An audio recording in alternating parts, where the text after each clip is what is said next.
সর্বশেষ ডাকসু নির্বাচনটা কত সালে হয়েছিল বলেন তো? বিগত স্বৈরাচারের আমলে 2019 সালের 11ই মার্চ ছাত্রলীগের প্রার্থীকে হারায়ে ভিপি বা ভাইস প্রেসিডেন্ট হয়েছিলেন নুরুল হক নূর। এরপর থেকে উনি ভিপি নূর নামেই বেশি পরিচিত। কার মিছিলে আসছেন? বিপুল ভাই। নিপুল না জানি কি নাম, ভিপি নূর। ডাকসু এমন একটা নির্বাচন যা মানুষের আইডেন্টিটিকে পাতাল থেকে আকাশে নিয়ে যেতে পারে। আর এখন তো দেশের রাজনীতির হট টপিক এইটা। ডাকসুতে নির্বাচিত সাবেক নেতারা বাংলাদেশের রাজনীতির ইতিহাসে পরবর্তীতে ভালো হোক মন্দ হোক দুই দিক থেকে উল্লেখ করার মতন কিছু ভূমিকা রাখছেন। জামায়াতে ইসলামী বাংলাদেশের সাবেক আমির আর 71-এ বাংলাদেশের বিরোধিতা করা গোলাম আজম, 1947 সালে ডাকসুর জিএস, বামপন্থী রাজনীতি করেও আওয়ামী লীগের মন্ত্রী হওয়া রাশেদ খান মেনন, 1963 সালে উনি ডাকসুর ভিপি, আর মতিয়া চৌধুরী ওই বছরেই জিএস হন। নিষিদ্ধ আওয়ামী লীগের নেতা তোফায়েল আহমেদ 1968 সালে ভিপি ছিলেন। প্রথমবার বাংলাদেশের পতাকা উত্তোলন করা আসম আব্দুর রব 1970 সালে ভিপি ছিলেন। এছাড়াও উল্লেখযোগ্য আর যারা নেতা এবং তাদের ডাকসুর পদ এখন আপনারা স্ক্রিনে দেখতেছেন, বলা যায় এদের সবার পথ চলা ডাকসু দিয়ে শুরু হয়েছিল। এবারের ডাকসুতে যারা ভোট দিবে তারা ফেয়ার ইলেকশন জীবনে কোনোদিন দেখেই নাই বললে চলে, কারণ বাংলাদেশে তো এতদিন এটা হইতো না। দল মত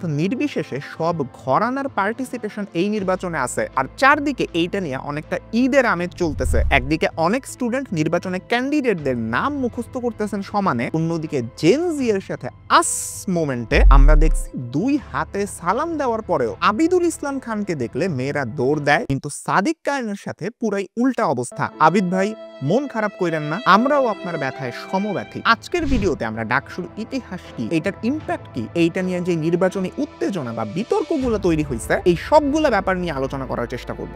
তো চলুন শুরু করা যাক। দেখেন, ডাকসুতে ভিপি বা ভাইস প্রেসিডেন্ট নির্বাচন হয়, কিন্তু প্রেসিডেন্ট নির্বাচন হয় না কেন? হয় না কারণ প্রেসিডেন্ট হিসেবে ভাইস চ্যান্সেলর বা ভিসি অলরেডি নির্বাচিত। দেশের রাষ্ট্রপতি যেমন সব ভার্সিটির চ্যান্সেলর, তেমনি ভার্সিটির ভিসিরাও ছাত্র সংসদগুলোর প্রেসিডেন্ট আর কি। ডাকসুর কেন্দ্রীয় সংসদে সম্পাদকের পোস্ট 15টা, কার্যনির্বাহী সদস্যের পোস্ট 13টা। এই 28টা পোস্টেই মূলত ডাকসু নির্বাচনের মূল ভাইবটা পাওয়া যায়। যেই সব স্টুডেন্ট হলে থাকে তাদের জন্য হল সংসদের নির্বাচনটাও খুবই গুরুত্বপূর্ণ। হল সংসদে পদ আছে 13টা, আর এইবার কেন্দ্রীয় সংসদের 28টা পদের জন্য 471 জন নির্বাচনে দাঁড়াইছে। এর মধ্যে সবচেয়ে বেশি প্রার্থী ভিপি পদে একটা পদের জন্য দাঁড়াইছেন 45 জন। সবাই যে সব পদে দাঁড়াইছেন এরকম না। জিএস পদে ভাইরাল আশিকুর রহমান তো বইসেই আছে, আর উনি বইরাই দিয়েছেন এইবার অন্তত মেঘমল্লার বসুকে হারাবেন। আমি অন্তত মেঘমল্লারকে হারাবো। এটা কোনো নো কমেন্টস, এটা জিজ্ঞেস করলে আমি বলবো নো কমেন্টস। मेरा सामने में ये कहना है कि नो कमेंट्स। মেঘ আসলে চালাকিটা ধরতে পারে নাই। ও যেই কমেন্টটা করছে এইটা মুক্তিকে বাই করার জন্যই সাংবাদিকরা ওর এই কোশ্চেনটা করছিল। ওদের ভিউ কিন্তু ওরা পায়া গেছে। যাই হোক, এইবার ডাকসুর ভোটার সংখ্যা প্রায় 40,000, এর মধ্যে প্রায় 21,000 ছাত্র আর প্রায় 19,000 ছাত্রী। ডাকসুতে ছাত্র সংগঠনগুলা নিজেদের নাম ইউজ না করে বিভিন্ন নামে প্যানেল দিছে। এইবার আলোচিত কয়েকটা প্যানেল হইতেছে বাংলাদেশ গণতান্ত্রিক ছাত্র সংসদের বৈষম্য বিরোধী শিক্ষার্থী সংসদ, ইসলামী ছাত্র শিবিরের ঐক্যবদ্ধ শিক্ষার্থী জোট, ছাত্র দল, বামপন্থীদের প্রতিরোধ পর্ষদ, উমামা ফাতেমার স্বতন্ত্র শিক্ষার্থী ঐক্য প্রভৃতি। এই প্রার্থীদের বেশিরভাগই একদমই ইয়াং, আনম্যারিড, বিয়ে করেন নাই। তারা হয়তো সামনে পাত্রপাত্রী খুঁজবেন, সেই সাথে আপনারা যারা দর্শক তারাও হয়তো খুঁজবেন। এইখানেই আপনাদের কাজে আসতে পারে সহজবিবাহ.com। এই ম্যাট্রিমোনিয়াল ওয়েবসাইটের অন্যতম ফিচারগুলো হইতেছে আপনি নিজের নাম, বাবা মার নাম, ছবি, যোগাযোগ তথ্য গোপন রেখে বায়োডাটা বানাইতে পারবেন। যথেষ্ট গোপনীয়তা বজায় রাখার চেষ্টা করা হয়েছে। এমনকি আপনি বায়োডাটা না বানাই লগ ইন না করে বিভিন্ন ক্রাইটেরিয়া ভিত্তিক পাত্র বা পাত্রী সার্চ করতে পারবেন। বিভাগ, জেলা, উপজেলা ভিত্তিক, পেশা ভিত্তিক, এইসব সহ আরো অনেক ফিল্টার অপশন আছে। প্রত্যেকটা ফিচার আপনারা এক্সপ্লোর করে দেখতে পারেন। কোনো বায়োডাটা যদি আপনার পছন্দ হয় 100 টাকা খরচ করে বায়োডাটা আনলক করে পাত্র পাত্রীর ছবি আর বিয়ের জন্য যিনি অভিভাবক তার যোগাযোগ তথ্য দেখতে পারবেন। চাইলে নিজেই নিজের বিয়ার ঘটকালি বা আলাপ করতে পারবেন। যারা নিজ থেকে যোগাযোগ করতে ভয় পান বা লজ্জা পান, প্লাস যাদের এত খোঁজাখুঁজি করার টাইম নাই, তারা 800 টাকার একটা প্রিমিয়াম প্যাকেজ নিতে পারেন। এতে আপনার নিজের পছন্দ ভিত্তিক 3 মাস বিভিন্ন বায়োডাটার রিকমেন্ডেশন আপনি পাবেন। নিজেরা পারিবারিকভাবে আলাপ করে বিয়েটা করবেন, ওরা দুই পক্ষের যোগাযোগটা করাই দিবে। যদি আপনি আরো ভিআইপি মানে 1000 টাকার সাবস্ক্রিপশন নেন, নিজের বায়োডাটা চাইলে ওয়েবসাইটে আপলোড না করেও বিয়ের পূর্ব পর্যন্ত উপযুক্ত সংখ্যক বায়োডাটার রিকমেন্ডেশন পাবেন। এইখানে তাদের একটা শর্ত আছে, যেটা আপনারা এখন স্ক্রিনে দেখতেছেন, নির্ভরযোগ্য মাধ্যমে বিয়ে হোক সহজে, এইটাই তাদের মোটো। চলেন আবার ডাকসু নির্বাচনে ফেরত যাওয়া যায়। একদিকে ছাত্র শিবিরের প্যানেল ঘোষণার দিন থেকেই তাদের নিয়ে বিরাট শোরগোল। সর্বমিত্র চাকমা নামের সোশিওলজি ডিপার্টমেন্টের একজন ছাত্র এইবার শিবিরের প্যানেল থেকে কার্যনির্বাহী সদস্য পদে নির্বাচনে দাঁড়াইছেন। একজন চাকমা সত্তার মানুষ শিবিরের প্যানেল থেকে নির্বাচন করতেছে, এটা ঢাকা বিশ্ববিদ্যালয় সহ বাংলাদেশের রাজনীতি ফলো করা অনেক মানুষের চোখ লিটারেলি কপালে তুলে দিছে। আর সমালোচনা শুরু হয় ওই প্যানেল থেকেই কার্যনির্বাহী সদস্য পদে নির্বাচন করতে চাওয়া জয়েন উদ্দিন সরকার তন্ময়কে নিয়ে। উনি বেশ কয়েক মাস আগে একটা ফেসবুক পোস্টে বীরশ্রেষ্ঠ মতিউর রহমানকে বিমান ছিনতাইকারী ট্যাগ দিয়ে ফেসবুকে বিরাট একটা ক্যাচাল লাগাই ফেলছিলেন। মুক্তিযুদ্ধ আর একজন বীরশ্রেষ্ঠকে হেয় করে এমন কথা বলার কারণে শিবিরের আরেকটা পুরাতন কাহিনী সামনে চলে আসে। শিবিরের মাসিক প্রকাশনা ছাত্র সংবাদের ডিসেম্বর এডিশনের একটা প্রবন্ধে বলা হয়েছিল, সে সময়ের অনেক মুসলিম না বুঝে মুক্তিযুদ্ধে জড়িয়ে পড়েছিল, এটা তাদের ব্যর্থতা এবং অদূরদর্শিতা ছিল, আল্লাহ তাদের ক্ষমা করুন। এই লেখা পরে প্রত্যাহার করা হয়েছিল। তেমনি গত 23 অগাস্ট তন্ময়কেও প্যানেল থেকে বাদ দেওয়া হয়। ছাত্র অধিকার পরিষদের ভিপি ক্যান্ডিডেট বিন ইয়ামিন মোল্লা একটা টক শোতে শিবিরের তুমুল আলোচিত ভিপি ক্যান্ডিডেট সাদিক কায়েমের অতীত ইতিহাসের ব্যাপারে খুব জোরালো কিছু আলোচনা আনছেন। উনি বলতেছেন 2018 সালে রাতের ভোটের সাজানো নির্বাচনে জিতে যখন আওয়ামী লীগ আবার ক্ষমতায় আসে, ওই সময় উনি সাদেক কায়েমকে হলের ভিতরে নৌকা নৌকা স্লোগান দিয়ে মিছিল করতে দেখছেন, আর উনি সেলফিও তুলতেছিলেন। শিবিরের এই যে পরিচয় গোপন রাখা, এইটা নিয়েই সমালোচনা হয় সবচেয়ে বেশি। ওই টকশোতে জিএস প্রার্থী SM ফরহাদ উনি কিন্তু বিন ইয়ামিন মোল্লার এই অভিযোগের তেমন কোনো কাউন্টার দেন নাই। শিবিরকে গুপ্ত সংগঠন বলে আরো অনেকেই সমালোচনা করছেন। সমালোচনা আছে ছাত্র লীগের সাথে মিশা থাকা নিয়েও। বিন ইয়ামিন মোল্লার মতন ঠিক একই অভিযোগ করছেন আরেক ভিপি ক্যান্ডিডেট আব্দুল কাদের। উনিও সাদিক কায়েমকে ছাত্রলীগের মিছিলে হলের নেতার পাশে দেখার অভিযোগ করেন, সাথে বট আইডি চালানো আর স্পাইং করার অভিযোগও তোলেন। এই বট আইডি থেকে হুমকি আর গালাগালির অভিযোগ অন্য প্রার্থীরাও করছেন। ভিপি প্রার্থী উমামা ফাতেমা বলেন, শিবিরকে নিয়ে কিছু বললেই তার কমেন্ট বক্স গালির বন্যায় ভাইসা যায়। বট বাহিনী যে একেবারে ভুয়া কিছু না, এটা সোশ্যাল মিডিয়ায় থাকা অনেক মানুষই জানেন। সব দল মতেরই কম বেশি এই বট বাহিনী আছে। মেয়েদের সাইবার বুলিং থেকে শুরু করে আরো অনেক অভিযোগ আছে এই বট বাহিনীর বিরুদ্ধে। এর বাইরে ফোকাস থেকে কোচিং করে ভর্তি হওয়া ফার্স্ট ইয়ারের ছাত্রদের নবীন বরণ অনুষ্ঠানে বিভিন্ন উপহার দিয়ে শিবিরের ভিপি জিএস পদপ্রার্থীরা ভোট চাইছেন বলে ছাত্র দল অভিযোগ করছে। এইবার আসি ছাত্র দলের ব্যাপারে, ওদেরকে নিয়েও বহুত বিতর্ক আছে। শুরুতেই মনোনয়নপত্র জমা দেওয়ার তারিখ একদিন বাড়ানো নিয়ে একটা বিতর্ক হয়। এমন অভিযোগ শোনা যায় প্রশাসন ছাত্র দলকে সুবিধা করে দিতেই 19 আগস্ট থেকে বাড়িয়ে মনোনয়নপত্র জমা দেওয়ার লাস্ট ডেট দেয় 20 আগস্ট। আর লাস্ট দিন দুপুরেই প্যানেল ঘোষণা করে ছাত্র দল, তারা এর আগ পর্যন্ত প্যানেল দেয় নাই। তার মানে অভিযোগটা একদম উড়াই দেওয়ার মতন না। আবার ভিপি প্রার্থী আবিদ বলেন, প্যানেল ঘোষণার ব্যাপারে চূড়ান্ত সিদ্ধান্ত দিবেন তারেক রহমান। এরপরে এক দফা প্রশ্ন ওঠে, তারেক রহমানই যদি ডাকসুর প্যানেল সিলেক্ট করে দেন, তাইলে ছাত্র দল জিতলে ডাকসু চালাবে কে? টকশোতে যখন এই ব্যাপারে প্রশ্ন করা হয়, আবিদ ভালো কোনো উত্তর দিতে পারেন নাই। তখন ফরহাদ প্রশ্ন রাখেন, শিক্ষার্থীদের সংসদে সুপিরিয়র লিডারকে হ্যাপি রাখতে চাইলে ওই সংসদ কি স্টুডেন্টদের দিকে আদৌ তাকাবে? আরেকটা ঘটনা ঘটে যমুনা টিভিতে। এজিএস প্রার্থীদের বিতর্ক হইতেছিল। একজন ছাত্র দলের মায়েদকে প্রশ্ন করেন, ছাত্র দল জিতলে আবার সেই গণরুম গেস্ট রুম কালচার শুরু হবে কিনা। দ্বিতীয়ত হচ্ছে, আবার আপনাদের হাত ধরে কি গণরুম গেস্ট রুম চালু হতে যাচ্ছে? মায়েদ এই প্রশ্নের উত্তর দিতে যা বলেন, আমি মনে করি আপনি একজন শিবির কর্মী। আমি মনে করি আপনি একজন শিবির কর্মী, এবং শিবির কর্মী হওয়ার কারণে শিবিরের নেগেটিভকে আপনি ব্যবহার করেছেন। এইটা কিন্তু সেই পুরাতন ছাত্রলীগ মার্কা একটা ট্যাগিং থেকেই কিন্তু বিশ্বজিৎ দাস বা বুয়েটের আবরার ফাহাদকে শেষ করে ফেলার মতন ঘটনা ঘটাইছিল ছাত্রলীগ। তবে যিনি প্রশ্নটা করছেন তার অবস্থা একবার আপনি দেখেন। স্বতন্ত্র প্রার্থী হাসিব আর মায়েদের এই ঝগড়া দেখা উনি কিন্তু হাসতে হাসতে পারলে পইরেই যেতেছেন। লাইফে আপনার এমনই চিল থাকা দরকার। লাইফে আমিও অনেক সময় অনেক সিরিয়াস সিচুয়েশনে মুখের হাসি আটকায় রাখতে পারি না। আরেকটা খুবই ইন্টারেস্টিং ব্যাপার হইতেছে, মেইন স্ট্রিম মিডিয়া কিন্তু ডাকসু নির্বাচনকে এবার প্রচুর হাইলাইট করতেছে। টিভি, পত্রিকা, ইউটিউব চ্যানেল খুললেই আপনি দেখবেন শুধু ডাকসু আর ডাকসু। যমুনা টিভির ডাকসু দ্য স্টুডেন্টস ভয়েস এই নামের বিতর্ক অনুষ্ঠানটা অনেকগুলো এপিসোড নিয়ে আসছে, খুব পপুলারও হয়েছে। এইটা ছাড়াও চ্যানেল 24, এখন টিভি, সময় টিভি, কালের কণ্ঠ, প্রথম আলো সহ প্রায় সব মিডিয়ায় ইন্টারভিউ, ডিবেট বা টক শোর আয়োজন করতেছে, পত্রিকায় ফিচার ছাপাইতেছে। সবই ভালো, কিন্তু সমস্যাটা খুবই খুবই সূক্ষ্ম। খেয়াল করলে দেখবেন আলোচিত প্রার্থীদের কেউ কেউ একটু বেশি ফুটেজ পাইতেছে, অন্যরা একেবারে বাতির নিচের অন্ধকারে থাকতেছে। যেমন ধরেন আব্দুল কাদের, উনি একজন হেভিওয়েট ক্যান্ডিডেট হওয়ার পরেও বিতর্কের সময় বেশিক্ষণ কথা বলার চান্স পাইতেছেন না।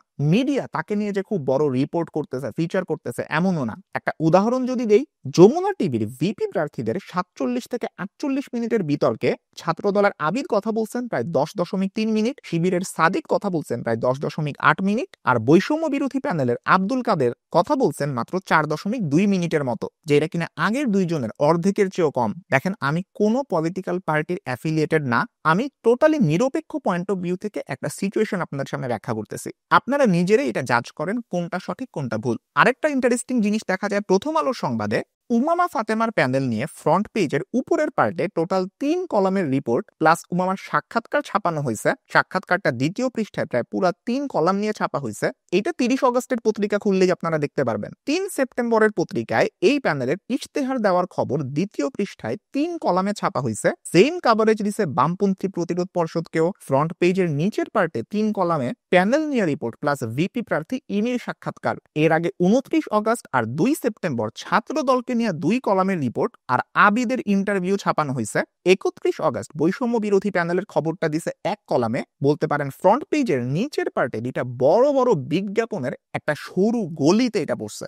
যমুনা টিভি আর প্রথম আলো বাংলাদেশের ডিজিটাল আর প্রিন্ট মিডিয়া খুব বড় দুইটা নাম, তাই এইটা নিয়ে একটু বেশি হাইলাইট করলাম। এছাড়াও আপনি ফেসবুকে ঢুকলেই বুঝতে পারবেন ছাত্র দলের মনোনীত ভিপি প্রার্থী আবিদুল ইসলাম খান আর শিবিরের ভিপি প্রার্থী সাদেক কায়েম, ওনারা গণমাধ্যমে প্রচুর কাভারেজ পাইতেছেন। অন্য অনেক ক্যান্ডিডেটদেরকে নিয়ে কিন্তু মিডিয়ায় তেমন কোনো মাতামাতি নাই। ঢাকা বিশ্ববিদ্যালয় কেন্দ্রীয় ছাত্র সংসদ, ইংরেজি করলে এই নামটা দাঁড়ায়, যেটাকে সংক্ষেপে ডাকসু ডাকে। মূলত স্টুডেন্টদের মধ্য থেকেই আমি রিপ্রেজেন্টেটিভ বা প্রতিনিধি বাছাই করব, বিশ্ববিদ্যালয়ের বিভিন্ন কাজে তারা অংশগ্রহণ করবে। ডাকসুর মতন রাকসু, চাকসু, জাকসু কিন্তু আছে। বাংলাদেশের 56টা পাবলিক বিশ্ববিদ্যালয়ের মধ্যে মাত্র 7টায় স্টুডেন্ট ইউনিয়ন করার আইনগত বৈধতা আছে। এই ভার্সিটিগুলোর নাম আপনারা এখন স্ক্রিনে দেখতেছেন, কিন্তু সবচেয়ে পুরাতন আর এই অঞ্চলের ইতিহাসে ঢাকা বিশ্ববিদ্যালয়ের একটা স্পেশাল রোল থাকায় ডাকসু নিয়ে মাতামাতিটা একটু বেশি হয়। আর এই ঐতিহাসিক ভূমিকার কারণে ডাকসুকে অনেক সময় বাংলাদেশের দ্বিতীয় সংসদও বলা হয়ে থাকে। 1921 সালের 1 জুলাই ঢাকা বিশ্ববিদ্যালয় যখন প্রতিষ্ঠিত হইল, এর ঠিক পরপরই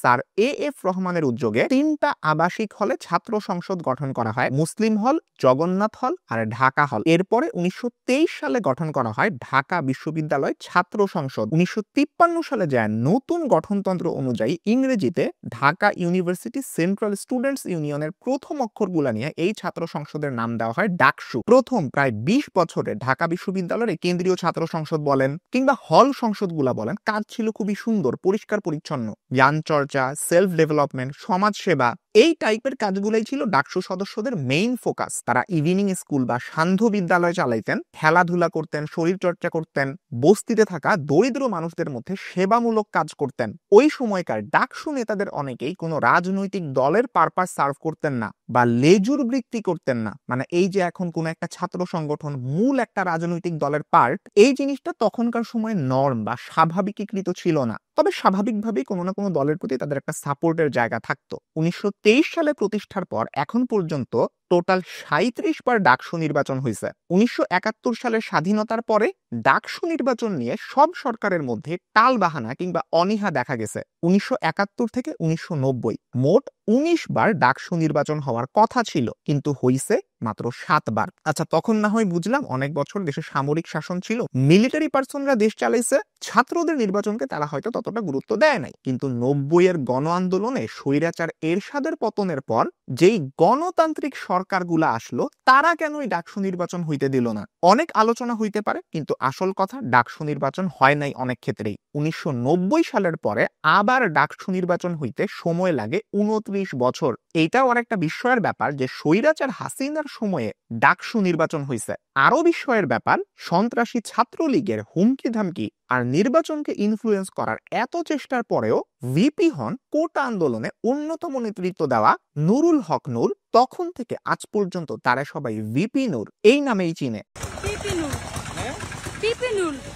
এইবার যদি 2025 সালে নির্বাচনটা নিয়ে কথা বলি, স্বৈরাচার পতনের মাত্র 1 বছরের মাথায় সামনের 9 সেপ্টেম্বর নির্বাচনটা অনুষ্ঠিত হইতে যাইতেছে। গত কয়েকদিন যাবতই এত টক শোতে ক্যান্ডিডেটদের ডিবেট, মিডিয়াতে একের পর এক নিউজ দেখা তাদের নাম অলরেডি আমরা হয়তো প্রায় মুখস্থ করে ফেলছি শিওর। জুলাই আন্দোলনে ইন্টারনেট ব্ল্যাক আউটের কঠিন সময়ে ঘোষণা করা 9 দফার অন্যতম রূপকার আব্দুল কাদের আন্দোলনের নেপথ্যে থাকার কাহিনী প্রচার হওয়ার পর থেকে প্রচুর মিডিয়া কাভারেজ পাওয়া সাদিক কায়েম, উমামা ফাতেমা, আবিদুল ইসলাম খান, বিন ইয়ামিন মোল্লা, শামীম হোসেন, শেখ তাসনিম আফরোজ ইনি উনারা ভিপি বা সহ সভাপতি পদের খুব হেভি ওয়েট ক্যান্ডিডেট। ইনাদের কেউ স্বতন্ত্র কিংবা কেউ অন্য কোনো ছাত্র সংগঠনের প্যানেল থেকে নির্বাচন করতেছেন। জিএস, এজিএস সহ অন্যান্য আরো অনেক পদে অনেক পরিচিত মুখ আছেন। যাই হোক, কে এই ডাকসু নির্বাচনে জিতবে এটা এখনই প্রেডিক্ট করা যাইতেছে না। ধারণা করা হইতেছে অনাবাসিক, জগন্নাথ হল আর নারী শিক্ষার্থীদের ভোটই এখানে ব্যবধান করে দিবে। ডাকসু নির্বাচনের প্রায় 40,000 ভোটারের অর্ধেকে অনাবাসিক। ওদের মধ্যে মেন্টালিটি, সোশিও ইকোনমিক ব্যাকগ্রাউন্ডের মধ্যে অনেক পার্থক্য আছে। যারা ঢাকায় বড় হইছেন, ফাইন্যান্সিয়ালি স্টেবল, এইসব স্টুডেন্টরা ফ্যামিলির সাথে থাকেন বা নিজে বাসা ভাড়া নিয়ে থাকেন। ঢাকার বাইরে থাকা স্টুডেন্টরা অনেকেই হলে থাকেন। প্যানেলগুলা অনাবাসিক শিক্ষার্থীদের ভোট টানার জন্য পরিবহন বিষয়ক সম্পাদক পদে বিভিন্ন বাস কমিটির সাবেক বা বর্তমান সভাপতিদেরকে রাখছেন। শিক্ষার্থীদের অনেক বড় একটা অংশ মনে করেন ঢাকা বিশ্ববিদ্যালয় পরিবহন সমস্যা যারা সমাধান করতে পারবেন অনাবাসিক ভোটারদের কাছে তারাই আগায় থাকবেন। অমুসলিম শিক্ষার্থীদের জন্য বরাদ্দ জগন্নাথ হলের 2222টা ভোটও অনেক ইম্পর্টেন্ট। মোট ভোটের এই প্রায় 6% সবাই পাইতে যাবে। যদিও এখানে শিবির স্বাভাবিকভাবেই অনেকটা পিছনে থাকবেন বলে ধারণা করা হইতেছে। আবার 44.04% নারীদের ভোট টানতে প্যানেলগুলা নারী বিষয়ক অনেক ইশতেহার দিছে। মোরাল পুলিশিং, পোশাকের স্বাধীনতা বিষয়ক বিষয়গুলোকে অ্যাড্রেস করা হয়েছে। শিবির এই ইস্যুগুলো নিয়েও অনেক প্রশ্নের সম্মুখীন হয়েছে। যদিও শিবির তাদের প্যানেলে 4 জন নারী প্রার্থী রাখছে। এদের মধ্যে একজন ফাতিমা তাসনিম জুমা বলেন, আমি শিবিরের প্যানেলে তাদের প্রতিনিধিত্ব করছি যারা পর্দা করে না। বৈষম্য বিরোধী প্যানেলও নারীদের ভোট টানতে ইশতেহারে অনেক কিছু অ্যাড করছে। এজিএস পদে সহ মোট 7 জন নারী প্রার্থী রাখছে। ছাত্র দল আবার এই দিক থেকে অনেক ট্রলের মুখোমুখি হইতেছে। এক মেয়ে তো আবিদের মুখের উপরে সরাসরি বলছে, মিথ্যা একটু কম বইলেন। একমাত্র নারী ভিপি প্রার্থী উমামা ফাতেমা এই দিক থেকে অনেক সফল হইলেও হইতে পারেন। এই নির্বাচন নিয়ে অনলাইনে অনেক কথাবার্তা চলতেছে। আমার ক্যামেরার চার্জ শেষ হয়ে গেছে, আমি এখন মোবাইলে এই কারণে রেকর্ড করতেছি, এত বড় হয়ে গেছে ভিডিও। যাই হোক, ভিডিওতে আমি যা কিছু বলছি সবকিছু হয়তো সবার পক্ষে যাবে না। আপনি আমার অনেক কথার সাথে দ্বিমত হইতে পারেন, কোনো সমস্যা নাই। তবে যতটুকু আমার পক্ষ থেকে বলা দরকার আমি বলছি। আপনার যদি এই ধরনের কন্টেন্টগুলো ভালো লাগে, আপনি এই চ্যানেলে সাবস্ক্রাইব করে রাখতে পারেন এবং পাশে থাকা বেল আইকনটা প্রেস করতে কখনোই ভুলবেন না। সবাই ভালো থাকবেন, সুস্থ থাকবেন। দেখা হবে ইনশাআল্লাহ পরবর্তী ভিডিওতে। আল্লাহ হাফেজ।